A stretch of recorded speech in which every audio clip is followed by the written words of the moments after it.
त्यांनी पार्लमेंटला सांगितलं की अरे राजा मेला तरी न्याय मेला नाही आणि म्हणून मी माझ्या राजाच्यासाठी काम करणार आहे. या जिल्ह्यामध्ये जे सरकार झालं, क्रांतिसिंह नाना पाटील आणि धनिनीच्या बागेमध्ये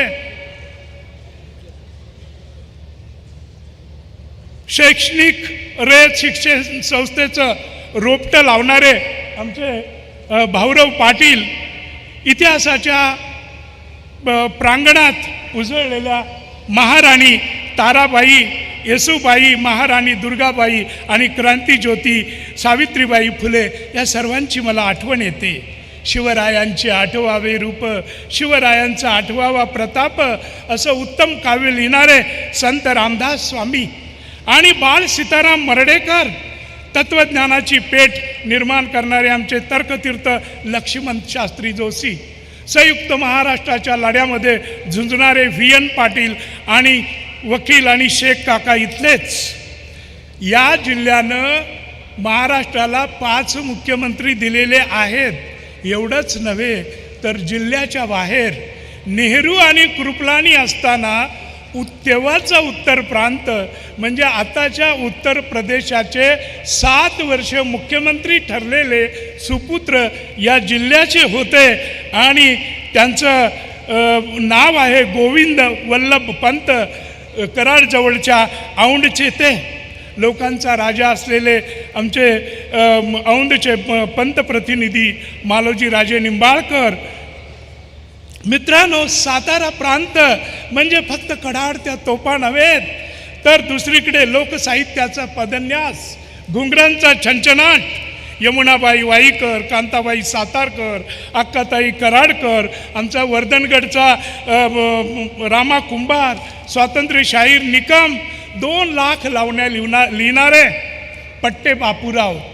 श्रेष्ठ वर्ण मी ब्राह्मण असूनी, सोवळे ठेवले घालून घडी, हाती धरली तमाशाची मशाल अन लाज लावली देशोधडी असे म्हणणारे शाहीर मनवेकर, साहेबराव नांदवळकर, कृष्णाकाठचे बाल गंधर्व शाहीर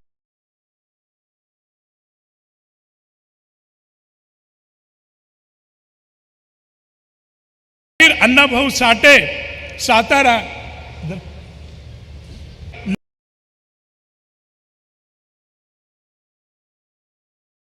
माटे मास्तर यमुना, ईश कवी वसंत, सहज गंगा यमुना. त्या अलीकडच्या पिढीतील आमचे डॉक्टर साळुंके, उपराकार लक्ष्मण माने, डॉक्टर राजेंद्र माने, प्रमोद कोपर्डेकर, पार्थ पोळके, ग्रामीण कथाकार वबा बोधे आणि अलीकडे मी साताऱ्याची गुलछडी मला रोखून पाहू नका असं म्हणणारा आमचा मच्छिंद्र मोरे. कोरोनामध्ये त्याला काळानं नेलं. उत्तम कादंबऱ्या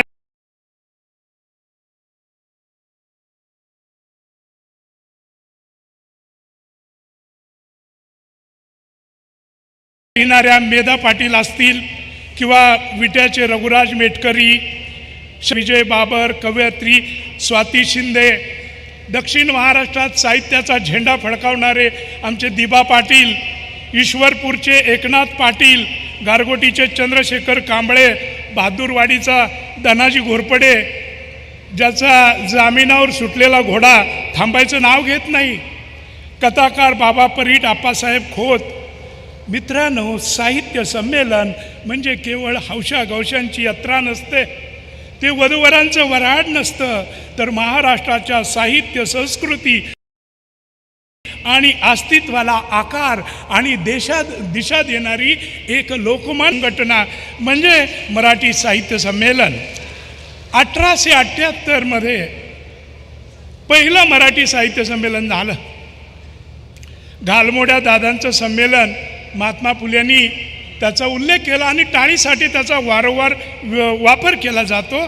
पण त्याच्या बुडाशी पहा, राष्ट्रीय काँग्रेसची स्थापना 1885 झाली आणि आमचं साहित्य संमेलन 1878ला आलं. म्हणजे काँग्रेसची स्थापना होण्याआधी महाराष्ट्राच्या साहित्य संस्कृतीच्या गाभ्याला हात घालणारं हे आमचं साहित्य संमेलन आहे. अहो, आझादीची लढाई असू द्या, संयुक्त महाराष्ट्राची चळवळ असू द्या, आणीबाणीसारखा प्रसंग असू द्या, प्रत्येक ऐतिहासिक आणि निर्णायक सामाजिक वळणावर मराठी साहित्य संमेलन 4 पावलं पुढं चाललेलं आहे. 87 वर्षापूर्वी मुंबईला जे साहित्य संमेलन भरलं 23वे, ज्याचे अध्यक्ष होते बॅरिस्टर विनायक दामोदर सावरकर. लेखण्या मोडा आणि बंदुका हातात घ्या, सावरकरांनी सांगितलेलं होतं. खूप त्यांचं स्टेटमेंट गाजलं. पण सावरकरांनी त्या साहित्य संमेलनात जो दुसरा ठराव मांडला, तो ठराव असा होता की हिंदुस्थानातील सर्व प्रमुख देशी भाषांची वाढ होऊन प्राथमिक शिक्षणाबरोबर महाविद्यालयीन शिक्षणसुद्धा त्या प्रांतातील देशी भाषेतून व्हायला पाहिजे. म्हणजे खऱ्या अर्थी माय मराठीचा पुरस्कार कधीपासून सुरू आहे? जेव्हा जेव्हा भाषेवर, राष्ट्रावर आणि संस्कृतीवर संकट येतं तेव्हा गेल्या 150 वर्षामध्ये आम्ही साहित्यिकांनी सामाजिक नेतृत्वाची आणि प्रसंगी राजकीय पुढाकाराची सुद्धा भूमिका घेतलेली आहे. संयुक्त महाराष्ट्राच्या आंदोलनात मोरारजी देसाईंनी आमच्या आचार्य अत्र्यांना 70 दिवस तुरुंगात टाकलं होतं. अण्णाभाऊ साठेंना हद्दपार केलं होतं. कवीच्या हृदयातून आलेले सच्चे शब्द प्रसंगी सत्तेच्या सिंहासनासमोर झुकत नाहीत, हे या साहित्यिकांनी या भूमीमध्ये अनेकदा दाखवून दिलेलं आहे. मजरूह सुलतानपुरी, आमचा मुंबईचा नागरिक, नेहरू पहिल्यांदा पंतप्रधान होते तेव्हा त्यांच्या परराष्ट्र धोरणावर टीका केली. मजरूला 2 वर्षाची सक्तमजुरीची शिक्षा झाली. मोरारजीभाई मध्ये पडले, म्हटले माफी मागा, शिक्षा माफ होईल. मजरू म्हणाला की कवीचे प्रांजळ शब्द म्हणजे भात्यातून सुटलेले बाण असतात. 2ऐवजी 4 वर्षाची शिक्षा झाली तरी चालेल, पण माफी मागणार नाही. आणि स्वातंत्र्याच्या उंबरठ्यावर हा दृष्टा कवी तुरुंगात शिक्षा भोगत होता. आणि आपले बासी मर्ढेकर ज्यांचं सुंदर स्मारक आहे, शासनाचं स्मारक शासनाने बांधलेलं एवढं सुंदर असतं, हे बासी मर्ढेकरांचं इथलं स्मारक बघितल्यावर माझ्या लक्षात आलं. त्यांनी सुद्धा शब्दांसाठी शिक्षा भोगली होती. मित्रहो, सध्या काळ वेगळा आहे, राजकीयदृष्ट्या नाजूक आहे, महापालिकाच्या निवडणुका आहेत, आचारसंहिता आहे. पण साहेब, मला सांगायचं आहे की तुमची आचारसंहिता असेल तर आमची विचारसंहिता आहे. तुमच्या आचारसंहितेची मुदत फक्त 2-3 आठवड्याची किंवा महिन्याची असते, पण साहित्यिकांच्या लेखण्या आणि त्यातून निघालेले स्फुलिंग हे काही पिढ्यांचा प्रवास करतात. आणि म्हणूनच या ठिकाणी संयुक्त महाराष्ट्रासाठी झटणाऱ्या एका कार्यकर्त्याच्या पुत्राला आणि आयुष्यभर शेती करणाऱ्या एका अशिक्षित शेतकरी मातेच्या पुत्राला तुम्ही पहिल्यांदा साहित्य संमेलनाचा अध्यक्ष बनवलं, त्याबद्दल मी तुम्हा सर्वांचे आभार मानतो. मी इथेच मला पानिपत कादंबरी साताऱ्यात नोकरी करत असताना सुचली. 28व्या वर्षी प्रकाशित झाली, 29व्या वर्षी पांगिरा आली, 30व्या वर्षी झाडाझडती आली. ऐन तारुण्यात एवढं मला यश मिळालं आणि मी त्याचा विचार करतो की हे माझ्या हातून कसं काय झालं असेल. तर मला असं वाटतं की माझ्या महन मंगल मातीवर, इथल्या थोर संस्कृतीवर आणि गौरवशाली इतिहास परंपरेवर जे प्रेम आहे, त्या प्रेमामुळं हे सगळं काम माझ्या हातून होऊ शकलेलं आहे, जे काम अजून माझ्या रक्तश्वासाचा आणि ध्यासाचा भाग आहे. माझी बॅकग्राऊंड ही साहित्यिक होण्यासाठी अजिबात उपकारक अशी नव्हती. 1400 लोकवस्तीचं माझं गाव, मारुतीच्या मंदिरात शाळा भरत होती, जिल्हा परिषदेचा मी विद्यार्थी, समोरून वाहणारी वारणेचा प्रचंड पाऊस, पण मित्रांनो, माझ्या परिसराला देणगी होती ती निसर्गाची, आणि बाजूला सहारा होता तो शिवप्रभूंच्या इतिहासाचा. एका बाजूला विशाळगड आणि दुसऱ्या बाजूला पन्हाळगड, म्हणून मी हे सगळं करू शकलो. या भूमीतल्या लावण्या, गाणी, भेदिक, कटाव, हे भारुडं सगळी पाहता पाहता मी लहानाचा मोठा झालो. आणि मला आठवतं, शाळेमध्ये गुरुजींनी एकदा कवितेच्या तासाला सांगितलं, मुलांनो आवडती कविता म्हणा. एकाने सुरू केलं, एकाने सांगितली लाडकी बाहुली होती माझी एक. दुसऱ्या म्हणाला डुंपट डुंपट लय जिम चाले जोरात. गुरुजी म्हणाले पाटील कविता म्हणा. आम्ही ठेवला कानावर हात आणि केली सुरुवात. नेसली ग बाई चंद्रकळा टिपक्याची, नेसली ग बाई चंद्रकळा टिपक्याची, तिरपी नजर माझ्यावर या सावळ्या हरीची. शिटी मारण करतो गोळा गोपाळांचा मेळा, राधिकेला अडवून धरतो मिठी मारतो गळा. शर्त झाली बाई याच्या निर्लज्जपणाची. गुरुजी ओरडले, पाटील थांबा, अहो ही तमाशाची कणात नाही, ही शाळा आहे. घ्या पाटी दप्तर आणि पडा बाहेर. आणि मग आमची सुट्टी झाली. तेवढ्यात आमचे चुलते आले आणि हातामध्ये त्यांच्या भाला होता. ते म्हणाले, अहो मास्तर आमच्या लेकराचं काय चुकलं? म्हणाले, काय लेकरू आहे, राधिकेला मिठ्या काय मारतोय, वाटत काय अडवतोय. हा विद्यार्थी आम्हाला परवडणारा नाही, तुम्ही जा दुसरीकडं. त्यावेळेला खरं कारण ज्या वेळेला आमच्या चुलत्यांना कळालं, चुलते म्हणाले, पण मास्तर हे गाणं कोणाचं आहे याचा तुम्ही अभ्यास केलाय का? हे गाणं लिहिलंय संत एकनाथ महाराजांनी. आणि ज्या शाळेला संत एकनाथांचं काव्य चालत नसेल ती आम्हाला शाळाच नको. अशा पद्धतीनं आमचं शिक्षण झालेलं आहे. मित्रो, माझ्यातला लेखक या ठिकाणी घडला.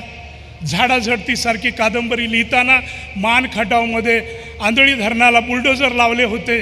त्यावेळेला तिथं वेगानं आडवा आलेला वर्धमान निकम नावाचा कॉम्रेड, किंवा कृष्णेच्या पाण्यामध्ये वाहणारा आपला महारवाडा जपण्यासाठी धावत आलेले सावंत गुरुजी, याच्यामध्ये मला खैरमोडे गुरुजी दिसले.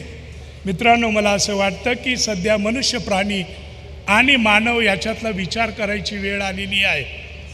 मी नुकतीच ग्रेट कांचना सर्कस नावाची कादंबरी लिहिली, ज्याचा उल्लेख आता मृदुलाजींनी केला. अनेक भाषामध्ये ती गाजते आहे. मध्ये तो आमिर खानचा पिक्चर आला दंगल. दंगलमध्ये काय मंगल, तर मुलांचा कुस्तीमध्ये पराभव करतात. मी काही प्रतिक्रिया व्यक्त केली नाही. मी त्यांना म्हणालो, अरे मुलं सोडाच, 100 वर्षापूर्वी तारा शिंदे नावाची आमची मुलगी कोल्हापूरची वाघाबरोबर कुस्ती खेळायची आणि वाघाला घाम फाडायची. तिची शाहू महाराजांनी तिला हत्ती दिले, घोडे दिले आणि तिनं सर्कस काढली होती. आज बांधावर ज्या वेळेला शेतकऱ्याला ठराविक वेळेमध्ये उसाला पाणी पाजावं लागतं, नागाच्या मानेवर फडीवर पाय ठेवून तो शेती पिकवतो, आणि त्यावेळेला प्रत्येक ठिकाणी बिबटे उभे आहेत. एका जुन्नर तालुक्यामध्ये 54 माणसं मरण पावली, 150 माणसं जखमी झाली आणि 25,000 जनावरं ही बळी पडलेली आहेत. मित्रांनो, अलीकडेच महादेवी नावाची आमची कोल्हापूरची हत्तीन, तिचं संरक्षण व्हावं म्हणून गावेच्या गावे डोळ्यामध्ये अश्रू घेऊन त्या महादेवीच्या रक्षणासाठी रस्त्यावर आलेली होती. परंतु आमच्या पेठा किंवा प्राणीमात्र संघटनेनं आमचं भारताचं एवढं मोठं फॉरेस्ट डिपार्टमेंट, कोट्यावधीचं बजेट, तिथले फॉरेस्ट ऑफिसर सगळे नापास ठरवले आणि महादेवीला पाठवली ती एका उद्योगपतीच्या जंगलामध्ये. मला सांगायचं आहे की हत्ती घोडी कशी सांभाळायची हे आम्हाला पूर्वापार माहिती आहे. त्याचं एक शास्त्र होतं, त्याच्यामध्ये अभ्यास झालेला आहे. मतंग ऋषींनी गजशास्त्र लिहिलं, शालिहोत्र ऋषींनी संशोधन करून अश्वशास्त्र लिहिलं. आणि म्हणून मला असं वाटतं की ही जनावरं पुन्हा सर्कसीमध्ये देण्याची वेळ आलेली आहे आणि प्राणीमात्रांचं फारसं काही ऐकायची गरज नाही. 100 वर्षापूर्वी द आस्पेक्ट्स ऑफ नॉवल कादंबरी फॉर्मचे गुण, मग त्याच्यामध्ये कथानक असेल, नाट्य असेल, पण याहीपेक्षा पुढे आपण जर विचार केला तर कादंबरी ही परदेशी नाही, स्वदेशी आहे. आमच्या रानामध्ये सुंबरानं मांडलं गा कवाच्या वेळेला अशी गाणं असतील, ही सगळी गाणी किंवा बटाव मोहनाचा वग, हरिश्चंद्राचा वग, असे लांब पल्ल्याचे जे फॉर्म होते त्याला आपण कादंबरीसारखेच होते मान्य करायला पाहिजे. पण बुद्धीचे बृहस्पती जिथे राहतात त्या पुण्यामध्ये पानशेतचा प्रलय घडला, परंतु त्या पानशेतवर एखादी सुंदर कादंबरी आली नाही. जेव्हा जीवनामध्ये हिंसा घडते, नाट्य घडतं, कोलाहल घडतो, तेव्हा ते आव्हान तिथल्या नाटककारांना आणि कादंबरीकारांना असतं. ही भूमी आपल्या सावित्रीबाईची आहे. मुली शिकत नव्हत्या, पण अलीकडच्या काळामध्ये शिकणाऱ्या मुली, मग त्या पुण्यामध्ये असतील, उच्च शिक्षण घेत असतील, कुठल्या दवाखान्यातल्या डॉक्टर असतील किंवा इंजिनियर असतील, मुलींच्यावर जे हल्ले होतात हे पाहिल्यानंतर माझं काळीज म्हणजे तुटतं. या भूमीमध्ये शेतकऱ्यांची कहाणी मांडणारा पहिला बंडवाला होता, ज्याचं नाव होतं महात्मा फुले. 1881ला त्यांनी गुलामगिरी नावाची कादंबरी ऐवज आपल्याला दिलेला आहे आणि शेतकरी वर्गाची परवड सांगितलेली आहे. सदानंद देशमुख यांचा 12 मास, व्यंकटेश माडगुळकर यांची काळी आई, उद्धव शेळके यांची धग, रवा दिघे यांची आई आहे शेतात, अशा कादंबऱ्या काही आहेत. पण मित्र हो, सध्याची परिस्थिती खेड्यातली खूप भयानक आहे. अनेक गावामध्ये मुलांची लग्न झालेली नाहीत कारण त्यांना नोकऱ्या नाहीत. मुलींची लग्न होत नाहीत कारण बाप म्हणतो की बेकार मुलाच्या गळ्यामध्ये माझी पोरगी बांधण्याऐवजी घरामध्ये मेलेली काय वाईट. आणि आपण सर्वांनीच विचार करायला पाहिजे, अशी एक भयानक परिस्थिती आहे. 1986 साली साहेबराव कुर्वे नावाच्या चिखलगावांच्या शेतकऱ्यानं आत्महत्या केली आणि 27 वर्षात पुढे 96,000 शेतकऱ्यांनी आत्महत्या केल्या. म्हणजे दर दिवशी एक किंवा एकापेक्षा अधिक शेतकरी हत्या करतात, आत्महत्या